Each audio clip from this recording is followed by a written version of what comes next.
கோலி talk Kollywood. ஹன்சிகாவோட manager பொறுப்புல இருந்து விலக்கி இருக்காங்க அம்மா மோனா. தமிழ் தெலுங்கு மொழிகள்ல முன்னணியில இருக்கும் நடிகை ஹன்சிகா மோத்வானி பல சமூக சேவைகள்லயும் ஈடுபட்டு இருக்காங்க. இவங்களோட அம்மா டாக்டர் மோனா மும்பைல பிரபல அழகியல் மருத்துவர். ஹன்சிகாவோட கால்ஷீட் விவகாரம், சம்பளம், தினசரி நிகழ்ச்சி நிரல் ஆகியவற்றை ஒரு மேனேஜரா இருந்து கவனிச்சுட்டு இருந்தாங்க. இப்போ ஹன்சிகாவோட மேனேஜரா ஜெகதீஷ்ன்றவரை நியமிச்சிருக்காங்க. இது பத்தி டாக்டர் மோனா விடுத்திருக்கும் அறிக்கையில என்ன சொல்லியிருக்காங்கன்னா, ஹன்சிகா தெலுங்கு தமிழ்ல வளர்ந்து வரும் நடிகை. அவங்களுக்கு ரசிகர்கள் தொடர்ந்து ஆதரவு கொடுத்துட்டு இருக்காங்க. இது வரைக்கும் நான் தான் அவங்களுக்கு எல்லாமுமா இருந்து கவனிச்சுட்டு இருந்தேன்.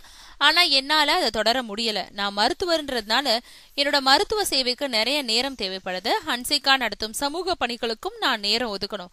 அதனால இனி ஹன்சிகாவோட கால்ஷீட் உள்ளிட்ட அனைத்தையும் கவனிச்சுக்க ஜெகதீஷ்ன்றவரை மேனேஜரா நியமிச்சிருக்கோம். இனி தயாரிப்பாளர்கள், இயக்குநர்கள் அவரை தொடர்பு கொள்ளுமாறு கேட்டுக்கிறேன்னு தெரிவிச்சிருக்காங்க.